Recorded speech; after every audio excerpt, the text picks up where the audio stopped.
இந்த சாப்டரில் நம்ம என்ன பார்க்க போகிறோம் அப்படின்னா, போன 2 சாப்டரில் நம்ம விட்டு போன சில ஐட்டங்கள், அதுக்கப்புறம் இதில் இருக்கக்கூடிய சில இம்பார்ட்டண்ட்டான மெத்தட்ஸ் பற்றி பார்க்கலாம். ஸோ ஃபஸ்ட்டு வந்து இந்த டிக்குள்ள ஃப்ரேம் அப்படின்னு ஒரு ஐட்டம் இருக்குது. ஸோ இந்த ஃப்ரேமும் ஆஸ் யூஸ்வல் ஒரு விட்ஜெட் தான். ஸோ லேபிள் பட்டன் மாதிரி ஒரு விட்ஜெட் தான். ஆனால் இந்த ஃப்ரேம் அப்படின்றது மற்ற விட்ஜெட்டுக்கும் இந்த ஃப்ரேமுக்கும் என்ன டிஃப்ரென்ஸ் அப்படின்னா, இப்போ நம்ம ரெகுலராக நம்ம மாஸ்டர் ஈக்குவல் டு அப்படின்னு போட்டுட்டு நம்ம இந்த ரூட்டை தான் அப்படியே பாஸ் பண்ணுவோம், இந்த டிகேவை தான் அப்படியே பாஸ் பண்ணுவோம். ஆனால் அது இல்லாமல் நம்ம இந்த ஃப்ரேமையும் பாஸ் பண்ண முடியும். இந்த ஃப்ரேமுக்குள்ளே நிறைய விட்ஜெட்ஸ் வந்து நம்ம போட்டு வச்சுக்கலாம். அதே போல் மல்டிபிள் ஃப்ரேம்ஸ் நம்ம கிரியேட் பண்ணி மல்டிபிள் விட்ஜெட்ஸ் வந்து நம்ம போட்டு வச்சுக்கலாம். ஸோ அது எப்படி பண்ணலாம் அப்படின்றத இந்த சாப்டரில் பார்க்கலாம். ஸோ ஃப்ரேமுக்கும் கான்ஃபிகரேஷன் நிறையா இருக்குது. பேக்ரவுண்ட் கலர் கூட கொடுத்துக்கலாம்.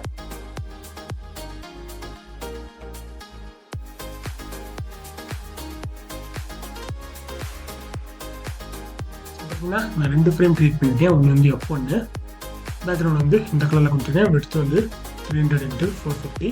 அதே போல் F2ன்னு ஒன்று கிரியேட் பண்ணியிருக்கேன். பேக்ரவுண்ட் வேறு கலரு. இப்போ நான் ரன் பண்ணேன் அப்படின்னா எனக்கு 2 ஃப்ரேம் வந்து கிரியேட் ஆகுது. இது ஒரு ஃப்ரேம், இது ஒரு ஃப்ரேமு. ஸோ இப்போ இந்த ஃப்ரேமில் நம்ம சில ஐட்டம் போட்டு வச்சுக்கலாம், இந்த ஃப்ரேம்லேயும் சில ஐட்டம் போட்டு வச்சுக்கலாம். அதே போல் கீழே ஏதாவது ஃப்ரேம் பண்ணாலும் நம்ம கிரியேட் பண்ணிக்கலாம்.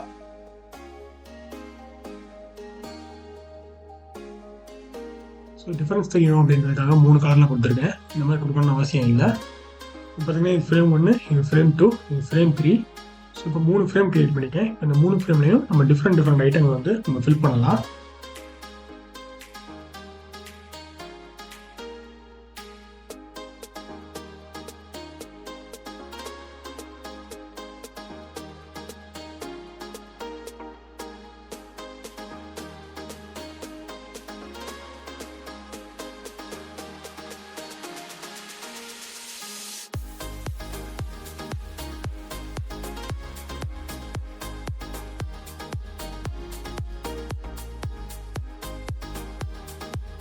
என்ன பண்ணியிருக்கேன்னா, ரேண்டம் விட்ஜெட் அப்படின்னு ஒரு ப்ரோக்ராம் ஃபங்க்ஷன் கிரியேட் பண்ணியிருக்கேன். அந்த ஃபங்க்ஷனுக்குள்ளே 2 ஆர்குமெண்ட் பாஸ் பண்ணுறோம். அது வந்து ஏ, இன்னொன்று வந்து ஏதாவது ஒரு நம்பர். ஸோ ஏன்றது பார்த்திங்கன்னா நம்ம இந்த ஃப்ரேம் தான். இந்த ஃப்ரேம் அப்படி தூக்கி போட்டோம் அப்படின்னா இந்த இடத்துல போய் அந்த மாஸ்டர் இருக்க இடத்துல அந்த ஃப்ரேம் செட் ஆகிடும். ஸோ ஏன்றது பார்த்திங்கன்னா நம்ம 1ன்னு கொடுத்தோம்னா நமக்கு பட்டன் கிரியேட் ஆகும், 0ன்னு கொடுத்தா பட்டன் கிரியேட் ஆகும், 1ன்னு கொடுத்தா என்ட்ரி கிரியேட் ஆகும். ஸோ 2ன்னு கொடுத்தா நமக்கு ரேடியோ பட்டன், 3ன்னு கொடுத்தா லேபிள், 4ன்னு கொடுத்தா செக் பட்டன், ஸோ 5 கொடுத்த ஆப்ஷன்ஸ் மெனு, எதுவுமே கொடுக்கலன்னா டெக்ஸ்ட். ஸோ ஆப்ஷன் ஒன்று பார்த்தீங்கன்னா ஃப்ரேமு OP1ன்றது நான் செட் பண்ணியிருக்கேன் முன்னாடி ஸ்ட்ரிங் வேறு, இதெல்லாம் ஆப்ஷன்ஸ். ஸோ உதாரணத்துக்கு நான் இந்த F1ல் எனக்கு வந்து ஆப்ஷன் மெனு வேணும் அப்படின்னா இந்த இடத்துல நம்ம கால் பண்ணோம், ஃப்ரேமை பாஸ் பண்ணணும். ஸோ F1 தான் ஃப்ரேமு. ஆப்ஷன்ஸ் மெனு அப்படின்றது நமக்கு 5வது இடத்துல இருக்குது. ஸோ 5 அப்படின்னு கொடுத்துட்டோன்னா எனக்கு அந்த ஃப்ரேம் 1ல் ஆப்ஷன் மெனு வந்து வந்துடும். ஸோ இப்போ நம்ம இது எதுக்காக க்ரியேட் பண்ணோம் அப்படின்னா, என்னென்ன டிஃப்ரென்ஸ் மெத்தட்ஸ்லாம் இருக்குது, எப்படியெல்லாம் நம்ம அக்சஸ் பண்ண முடியும் அப்படின்றத பற்றி தான் இந்த டாப்பிக்கு. இப்போ நான் என்ன பண்ண போகிறேன் அப்படின்னா, எனக்கு நான் ரேண்டம் இம்போர்ட் பண்ணியிருக்கேன், ரேண்டம் இன்டீஜர்ன்ட்டு. இப்போ ரேண்டமாக எனக்கு ஒரு 10 விட்ஜெட் வந்து எல்லா ஃப்ரேம்லேயும் வந்து ஃபில் ஆகிற மாதிரி நான் செட் பண்ண போகிறேன். ஸோ அதுக்கு முதல் ஃப்ரேம்ஸ்னு ஒன்று க்ரியேட் பண்ணிக்கிறேன். ஸோ அந்த 3 ஃப்ரேமையும் தூக்கி நான் லிஸ்ட்டுக்குள்ளே போட்டேன். இப்போ இந்த 3 ஃப்ரேம்லேயும் எனக்கு 10 ரேண்டமான இந்த விட்ஜெட்ஸ் வந்து ஆட் ஆகணும். இப்போ பார்த்தீங்கன்னா ஒரு ஃபார் லூப் வந்து 10 டைம்ஸ் ஓடுது. இந்த 10 டைம்ஸ் ஓடுற ஃபார் லூப்பில் நம்ம வந்து இந்த ஃப்ரேம்ஸை வந்து உள்ளே கொடுத்துருக்கோம். அப்படின்னா என்னென்னா, இந்த ஃபார் லூப் வந்து 10 டைம்ஸ் ஓடும். அந்த 10 டைம்ஸ் ஓடுற ஃபார் லூப்பில் நம்ம ஒரு ஃப்ரேமாக எடுத்து 0லேருந்து 6க்குள்ளே ஏதாவது ஒரு ரேண்டம் இன்டிஜரை பாஸ் பண்ணி ஒரு விட்ஜெட் கிரியேட் பண்ணுறோம். ஸோ இப்போ இதோட ரிசல்ட் வந்து எப்படி இருக்குன்னு நம்ம ரன் பண்ணி பார்க்கலாம். நமக்கு வந்துட்டு 3 ஃப்ரேம் கிரியேட் ஆகிருக்கு. 3லேயும் பார்த்தீங்கன்னா டிஃப்ரெண்ட்டான விட்ஜெட்ஸ் வந்து கிரியேட் ஆகிடுச்சு. ஸோ இதில் 2 விஷயம் நீங்கள் நோட் பண்ணணும். என்ன அப்படின்னா, நம்ம இப்படி ரன் பண்ணுறப்போ நமக்கு வந்து ஒரு டைமும் ஒரு ரேண்டம் வந்து விட்ஜெட்ஸ் வந்து கிரியேட் ஆகுது. எல்லாத்துலேயுமே 10 விட்ஜெட்ஸ் வந்து ஃபுல்லாக இருக்குது. ஸோ அதில் இப்போ நம்ம பார்க்க வேண்டியது என்னென்னா, இது கிரியேட் ஆகும்போது ஆட்டோமேட்டிக்காக இந்த ஃப்ரேமோட விட்த் வந்து நமக்கு வந்து ரீசைஸ் ஆகுது. அதே போல் ஃப்ரேமோட ஹைட்டும் வந்து ஆட்டோமேட்டிக்காக ரீசைஸ் ஆகுது. ரெண்டாவது பார்த்தீங்கன்னா, நம்ம ஃப்ரேமை வந்து கிரிட் மெத்தடில் பேக் பண்ணியிருக்கோம். பார்த்தீங்கன்னா ஃப்ரேமை வந்து ரோ காலம் போட்டு கிரிட் மெத்தடில் பேக் பண்ணியிருக்கோம். ஆனால் இது பார்த்திங்கன்னா நம்ம பேக் மெத்தடில் பேக் பண்ணியிருக்கோம். ஒரே ஃப்ரேமுக்குள்ளே நம்ம ஒரு பேக்கும் கிரிட்டும் நம்மளால் யூஸ் பண்ண முடியாது. ஆனால் வேறு ஃப்ரேம்ஸ்னு வரும்போது நம்ம வேறு மெத்தட்ஸ் யூஸ் பண்ணி நம்ம பேக் பண்ணிக்கலாம். அதே போல் இந்த ஃப்ரேம் பார்த்தீங்கன்னா விண்டோக்குள்ளே தான் இருக்குது. இதே விண்டோக்குள்ளே நம்ம வேறு எதுவும் கூட க்ரியேட் பண்ணிக்கலாம். இப்போ பார்த்தீங்கன்னா நான் ஒரு பட்டன் க்ரியேட் பண்ணியிருக்கேன். அந்த பட்டனை நான் கிரிட் மெத்தடில் தான் பாஸ் பண்ணியிருக்கேன். இந்த இடத்துல நம்மளால் பேக் கொடுக்க முடியாது, ஏன்னா நம்ம விண்டோ மொத்தமும் கிரிட்டில் யூஸ் பண்ணியிருக்கோம். ஆனால் அதுக்குள்ளே இருக்க ஃப்ரேம் வந்து நம்ம பேக் மெத்தடில் பேக் பண்ணியிருக்கோம். இப்போ நான் டெஸ்ட் பண்ணேன் அப்படின்னா எனக்கு கீழே பட்டன் இருக்குது டெஸ்ட்ராயின்னு. ஸோ இதில் நான் இப்போ எதுவும் கமெண்ட் எதுவும் கொடுக்கல. இப்போ நம்ம இந்த ஃப்ரேமையே நம்ம எப்படி டெஸ்ட்ராய் பண்ணுறது அப்படின்னு பார்க்கலாம். ஃப்ரேம் மட்டும் இல்லை, நம்மளால் எந்த ஒரு விட்ஜெட்டையும் தனியாக எடுத்து டெஸ்ட்ராய் பண்ண முடியும். உதாரணத்துக்கு இப்போ F3ன்ற ஃப்ரேமை நான் டெஸ்ட்ராய் பண்ணணும். ஸோ F3-destroy அப்படின்னு கொடுத்தோம்னா அது ஆட்டோமேட்டிக்காக டெலீட் ஆகிடும். இந்த கமாண்டுக்குள்ளே நான் F3ல் வந்து டெஸ்ட்ராய் பண்ண சொல்லியிருக்கேன். ஸோ இப்போ கிளிக் பண்ணேன் அப்படின்னா எனக்கு வந்து 3 விட்ஜெட் வருது. இப்போ டெஸ்ட்ராய் பண்ணேன் அப்படின்னா எனக்கு அந்த 3வது விட்ஜெட் வந்து டெலீட் ஆகிடுது. அதே போல் 3வது விட்ஜெட் வந்து நம்ம ஃபுல்லாக டெலீட் ஆகிட்டனால நமக்கு அந்த ரோ அப்படின்றதே கிடையாது, ரோ 1ன்றதே கிடையாது. ஸோ அதனால் பட்டன் வந்து ஆட்டோமேட்டிக்காக மேலே வந்துடுது. ஸோ இப்படி தான் நம்ம ஒரு விட்ஜெட்டை வந்து டெஸ்ட்ராய் பண்ணணும். இப்போ நம்ம ஃப்ரேமை டெஸ்ட்ராய் பண்ணுறதுனால நம்ம ஒட்டுமொத்தமாக இந்த ஃப்ரேம் இருக்க டெஸ்ட்ராய் ஆகிடுது. உதாரணத்துக்கு இப்போ எல்லா ஃப்ரேமில் இருக்கக்கூடிய எனக்கு இந்த செக் பட்டனை மட்டும் நான் டெஸ்ட்ராய் பண்ணணும். இந்த செக் பட்டனை மட்டும் நான் டெஸ்ட்ராய் பண்ணணும். அந்த செக் பட்டன் எங்கே இருக்குன்னே தெரியாது, ஏன்னா நான் ரேண்டமில் கொடுத்துருக்கோம். ஆனால் எனக்கு வந்து எல்லா ஃப்ரேமில் இருக்கக்கூடிய செக் பட்டனை ஃபுல்லாக எனக்கு நான் டெஸ்ட்ராய் பண்ணணும் அப்படின்னா, ஸோ அதுக்கு நம்ம முதல் ஒரு விட்ஜெட்டை வந்து செக் பண்ணணும். அது செக் பட்டனாக இருக்குதா இல்லையா அப்படின்னு செக் பண்ணணும். ஸோ அதுக்கு பார்த்திங்கன்னா நமக்கு win4 children அப்படின்னு ஒரு ஆப்ஷன் இருக்குது. ஸோ ஒரு ஃப்ரேமில் அடிச்சுட்டு அதில் பார்த்திங்கன்னா win4 அப்படின்னு நிறையா இருக்கும். அதில் win4 children அப்படின்னு நம்ம கொடுத்துட்டோம் அப்படின்னா இது வந்து ஒரு லிஸ்ட் ஆப்ஜெக்டாக இருக்கும். ஸோ இப்போ நம்ம பிரிண்ட் பண்ணி பார்க்கலாம். இப்போ வந்து நான் டெஸ்ட்ராய் அடிச்சிட்டேன், டெஸ்ட்ராய் கொடுக்கல. நான் ரன் பண்ணேன்னா எனக்கு அந்த பட்டனை ப்ரெஸ் பண்ணேன்னா எனக்கு என்னென்ன இருக்குது அப்படின்றது வந்து தெரியணும்.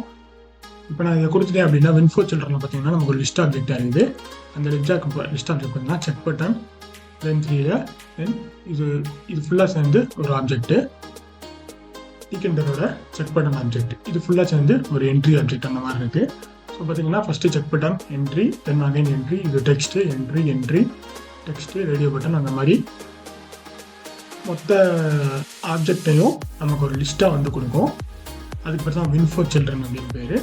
ஸோ இப்போ இந்த F3ல் இருக்க win4 childrenல நம்ம வந்து செக் பட்டனை மட்டும் டெலிட் பண்ணோம் அப்படின்னா, ஸோ அதுக்கு வந்து நம்ம முதல் வந்து அதை செக் பட்டனா அப்படின்னு செக் பண்ணணும். அதுக்காக நம்ம ஒரு ஃபார் லூப் கிரியேட் பண்ணலாம்.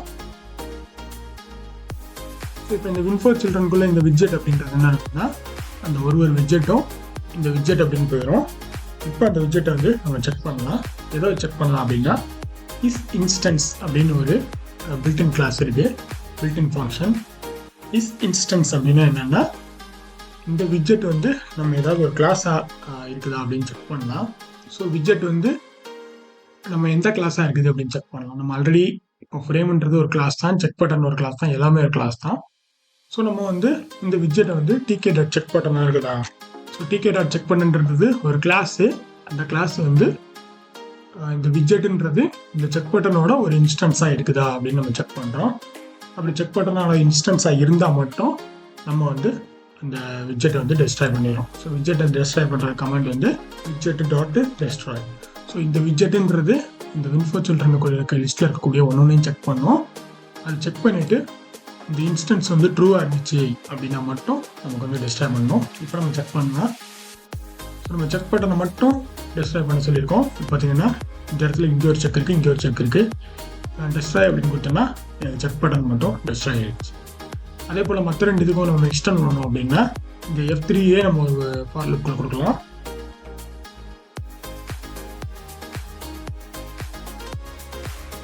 இப்போ பார்த்தீங்கன்னா 3 ஃப்ரேமே ஒரு லிஸ்ட்டுக்குள்ளே லோட் பண்ணியிருக்கேன். அந்த லிஸ்ட்டில் இருந்து ஒரு ஃப்ரேமாக நமக்கு போகும். ஒரு ஃப்ரேமில் இருக்கக்கூடிய ஃப்ரேம் லிஸ்ட்டையும் செக் பண்ணணும். அந்த ஃப்ரேம் லிஸ்ட்டில் நமக்கு செக் பட்டனாக இருந்தால் டெஸ்ட்ராய் பண்ண சொல்லியிருக்கேன். ஸோ இந்த இது வந்து 3 ஃப்ரேம்லையும் நமக்கு வந்து செக் பட்டன் இருந்தால் டெஸ்ட்ராய் ஆகிடும். நம்ம செக் பண்ணலாம். இப்போ பார்த்தீங்கன்னா இங்கே ஒரு செக் இருக்குது, இங்கே ஒரு செக் இருக்குது. சிமிலர்லி இங்கேயும் நிறைய செக் இருக்குது, இங்கேயும் நிறைய செக் இருக்குது. இப்போ நான் டெஸ்ட்ராய் கொடுக்குறேன்.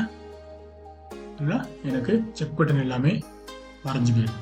இதுதான் isInstance அப்படின்றது ஃபங்க்ஷனோடைய மீனிங்கு. ஸோ இந்த இடத்துல நம்ம ஒரு ஆப்ஜெக்ட் பாஸ் பண்ணணும். அந்த ஆப்ஜெக்ட் வந்து இந்த கிளாஸோட இன்ஸ்டன்ஸாக இருந்தது அப்படின்னா இங்கே ட்ரூன்னு வந்துடும். ஸோ ட்ரூன்னு வந்தோம்னா அந்த விட்ஜெட் வந்து நமக்கு டெஸ்ட்ராய் ஆயிடும். இந்த இடத்துல விட்ஜெட் அப்படின்றது இந்த வின்ஃபோ சில்ட்ரனுக்கு உள்ளே இருக்கக்கூடிய ஒரு ஆப்ஜெக்ட்டு. வின்ஃபோ சில்ட்ரன்றது நமக்கு என்ன ரிட்டர்ன் பண்ணும் அப்படின்னா இந்த ஆப்ஜெக்ட்டுக்குள்ளே என்னென்ன விட்ஜெட்ஸ் எல்லாம் இருக்குது அப்படின்றத ரிட்டர்ன் பண்ணும். ஸோ இப்போ நான் ஹைட் பண்ணிட்டு இந்த எஃப்க்கு பதிலாக இந்த விண்டோ கொடுக்குறேன். ஏன்னா இந்த விண்டோக்குள்ளே தான் இந்த 3 ஃப்ரேம் இருக்குது. அப்படி கொடுத்தா நமக்கு வருமா அப்படின்னா நமக்கு கண்டிப்பாக வராது. ஏன் அப்படின்னா இப்போ செக் பட்டன் டெலிட் ஆகுதா அப்படின்னு பார்க்கலாம். செக் பட்டன் டெலிட் ஆகலை. ஏன்னா விண்டோக்குள்ளே நமக்கு செக் பட்டன் எதுவுமே இல்லை. நமக்கு செக் பட்டன் எங்கே இருக்குன்னா ஃப்ரேம்ஸ்குள்ளே இருக்குது. ஸோ window.winfo children அப்படின்னு நம்ம பிரிண்ட் பண்ணி பார்த்தோம் அப்படின்னா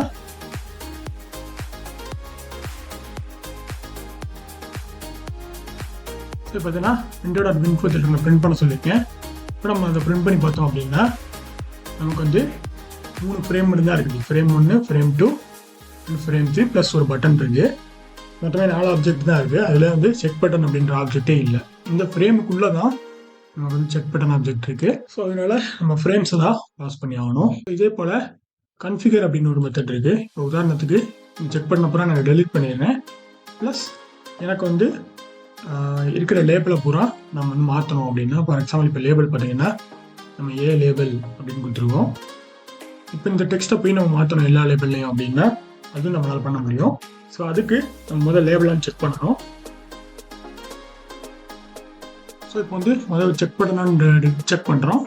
செக் பட்டனாக இருந்துச்சுன்னா நம்ம வந்து அதை டெலிட் பண்ணிடுறோம். அதே போல் இப்போ லேபிளான்னு செக் பண்ணுறோம். லேபிள்னு இருந்துச்சுன்னா அதை நம்ம எடிட் பண்ணலாம். எப்படி எடிட் பண்ணலாம் அப்படின்னா, ஸோ இந்த இடத்துல லேபிளாக இருந்தாலும் இந்த ஃபார் லூப் இந்த இடத்துக்கு வரும்போது இது பேர் விட்ஜெட் தான் நம்ம வச்சுருக்கோம். ஸோ இந்த விட்ஜெட் தான். ஸோ widget.configure அப்படின்னு ஒரு ஆப்ஷன் இருக்குது. கன்ஃபிக்னுன்றது கன்ஃபிகர்ன்றது ரெண்டையும் நம்ம யூஸ் பண்ணிக்கலாம். இப்போ கன்ஃபிக் நம்ம யூஸ் பண்ணோம் அப்படின்னா இதுக்குள்ளே நம்ம க்ரியேட் பண்ணும்போது பாஸ் பண்ணோம் இல்லையா, அந்த ஆர்குமெண்ட் எதுனாலும் பாஸ் பண்ணிக்கலாம். மாடிஃபைடு அப்படின்னு நான் பாஸ் பண்ணுறேன் அப்படின்னா இந்த ஃப்ரேம்ஸில் இருக்கக்கூடிய எல்லா லேபிளோடைய நேம்ஸும் வந்து மாடிஃபைடு அப்படின்னு சேஞ்ச் ஆகிடும். அதுதான் இதோட மீனிங்கு. இந்த டெஸ்ட்ராய் கமெண்ட்டை கிளிக் பண்ணலாம். இப்போ நம்ம செக் பண்ணலாம். இப்போ நான் டெஸ்ட்ராய் கொடுக்குறேன். டெஸ்ட்ராய் கொடுத்தா இங்கே ஏ லேபிள்னு ஒன்று இருக்குது. அது பார்த்தீங்கன்னா மாடிஃபைட்னு ஆயிடுச்சு. ஏன் மாடிஃபைட்னு ஆயிடுச்சு அப்படின்னா நம்ம வந்து .configure போட்டிருக்கோம். இந்த மாதிரி நம்ம .configure போட்டு எதுனாலும் மாடிஃபை பண்ணிக்கலாம். ஸோ நம்ம அதை winfo children கொடுத்து ஃபார் லூப்குள்ளே கொடுத்தோம் அப்படின்னா அது பல்காக மாடிஃபை பண்ணணும்.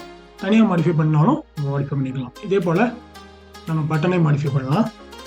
ஸோ இந்த இடத்துல பட்டன் கமாண்டை கூட நம்மளால் மாடிஃபை பண்ண முடியும். ஸோ இப்போ கமாண்டு நினச்சா கூட நம்ம கமாண்டு வரும். ஸோ இப்போ நான் என்னென்னா பட்டனாக இருக்கான்னு செக் பண்ணுறேன். ஃபஸ்ட்டு வந்து செக் பட்டன் இருக்கான்னு செக் பண்ணுறேன். செக் பட்டன் தான் டெலிட் பண்ணிடுறேன். ரெண்டாவது லேபிளாக இருக்கான்னு செக் பண்ணுறேன். லேபிளாக இருந்ததுன்னா அதோட டெக்ஸ்ட்டை மாடிஃபை பண்ணிடுறேன். மூணாவது பட்டனாக இருக்கான்னு செக் பண்ணுறேன். பட்டனாக இருந்துச்சுன்னா அதோட கமாண்ட் வந்து பட்டன் ப்ரொசீட் அப்படி பாஸ் பண்ண சொல்லியிருக்கேன். இதை நான் இப்போது ரன் பண்ணுறேன் அப்படின்னா எனக்கு இருக்கக்கூடிய எல்லா பட்டனுடைய கமாண்டும் இந்த பட்டன் ப்ரொசீட் அப்படின்ற கமாண்டுக்கு வந்துடும். இப்போ நான் வந்து கிளிக் பண்ணுறேன். எனக்கு எந்த பட்டனுமே ப்ரெஸ் ஆகலை. ஏன்னா டெஸ்ட்ராய் கமாண்ட் வந்து ரன் ஆகலை. ஆனால் இந்த டெஸ்ட்ராய் பட்டன் வந்து இப்போ நான் கிளிக் பண்ணிடுறேன் அப்படின்னா எனக்கு செக் பட்டன் எல்லாம் டெஸ்ட்ராய் ஆகிடுது. இப்போ நான் இந்த கிளிக்கை கிளிக் பண்ணேன் அப்படின்னா எனக்கு பட்டன் ப்ரொசீட் அப்படின்ற கமாண்ட் ஒர்க் ஆகுது. எந்த பட்டனை கிளிக் பண்ணாலும் எனக்கு பட்டன் ப்ரொசீட் அப்படின்ற கமாண்ட் வந்து ஒர்க் ஆகுது. ஏன் ஒர்க் ஆகுது அப்படின்னா நாம் வந்து எக்ஸ்டர்னலாக கன்ஃபிகர் பண்ணியிருக்கோம். ஸோ ஏற்கனவே க்ரியேட் பண்ண விட்ஜெட்டை வந்து நம்ம தனியாக எடுத்து ரீகன்ஃபிகர் பண்ணிக்கலாம்.